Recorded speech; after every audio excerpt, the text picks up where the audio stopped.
Hello students, this is Gargi. Today's topic is vouching part 4. It is the last topic of vouching chapter. Now let's start the topic. Teaming and lading system.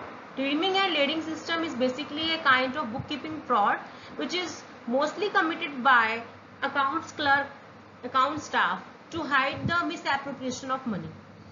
In this, petty cash amounts are misappropriated to commit the fraud in the accounts of the organization.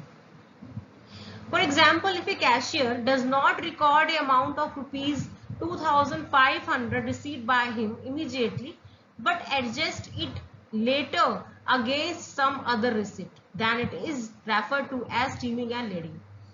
Now I explain you with another example. For example, organization has 3 debtors A, B, C, and the cashier receives amount of 1,000 rupees from debtor A, but he does not record the 1,000 rupees immediately and keep it on pending.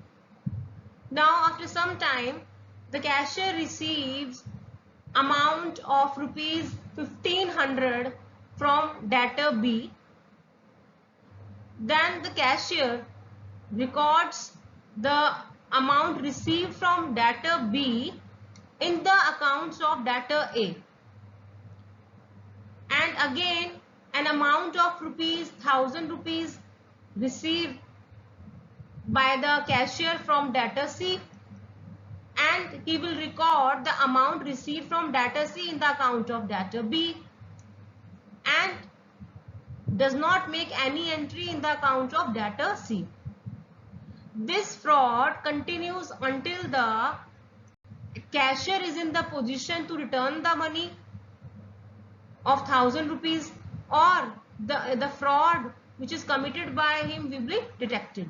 It means जब तक cashier इस position में ना आ जाए कि वो जो 1,000 रुपए का घपला वो करता आया है स्टार्टिंग से ही उसको वापस कर सके, वापस अकाउंट में डाल सके वो डेटर के, या उसका ये फ्रॉड जब तक पकड़ा ना जाए तब तक वो इसी तरीके से एडजस्टमेंट करता रहेगा और 1,000 रुपए की लेने उसने ए से रिसीव कर लिए बट उसने शो नहीं करा, उसने वो 1,000 रुपए अपनी पॉकेट में रख लिए। जब बी ने अपने पैसे लौटाए ऑर्गेनाइजेशन को तो उसने वो वाले पैसे ए के अकाउंट में शो कर दिए, और जब सी ने लौटाए पैसे तो उसने वो पैसे बी के अकाउंट में शो कर दिए। इस तरीके से उसने एडजस्टमेंट स्टार्ट कर दी अपने 1,000 रुपए की मिसएप्रोप्रिएशन को छुपाने के लिए, अपनी चोरी को छुपाने के लिए। जब तक वो चोरी पकड़ी नहीं जाएगी या जब तक वो खुद से वो पैसे नहीं लौटा देगा, अकाउंट में नहीं डाल देगा, तब तक ये टीमिंग और लीडिंग जो है, जो ये फ्रॉड है, ये चलता रहेगा। तो इस तरीके से यहाँ पर एक डिले हो जाता है in the posting of the receipt, तो इसे हम कहते हैं टीमिंग एंड लीडिंग सिस्टम। एक कस्टमर के अकाउंट में हमने उस चीज जो हमने रिसीव करा उसको हमने शो नहीं करा, बल्कि दूसरे कस्टमर के अकाउंट में हमने उसको एडजस्ट कर लिया, इसको हम कहते हैं टीमिंग एंड लीडिंग सिस्टम।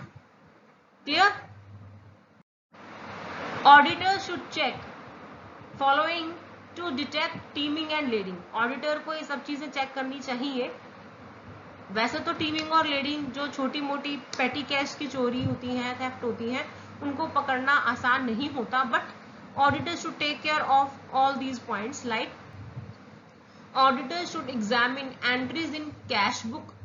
उसे अच्छे से एग्जामिन करनी चाहिए सारी एंट्रीज जो हुई है कैश बुक में, और उसकी प्रॉपर मैचिंग करनी चाहिए with the counterfoils in case of cheque और with the carbon copies of receipts.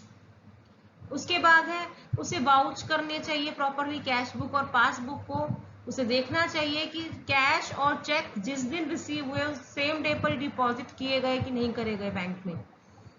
उसके बाद स्पेशल जो उसको इम्फेसिस मतलब स्पेशल फोकस उसका होना चाहिए on the date of receiving of the cash और on the date of deposit of the cash and the next. इसके अलावा उसे डायरेक्ट कॉरेस्पॉन्डेंस करना चाहिए डेटर्स के साथ, चाहे वो ईमेल के थ्रू उनके साथ कॉरेस्पॉन्डेंस क्रिएट करे, कम्युनिकेट करे, या फिर फोन कॉल से which mode he is suitable for the auditor, और उनसे फिर उन्हें उनके अकाउंट्स की कॉपी मांगनी चाहिए डेटर्स से, और उसकी मैचिंग करनी चाहिए कि उनकी कॉपी के अंदर जो उन्होंने अपनी पेमेंट दिखा रखी है वो ऑर्गेनाइजेशन के अकाउंट्स में उनकी रिसिप्ट में शो किया गया है कि नहीं किया गया।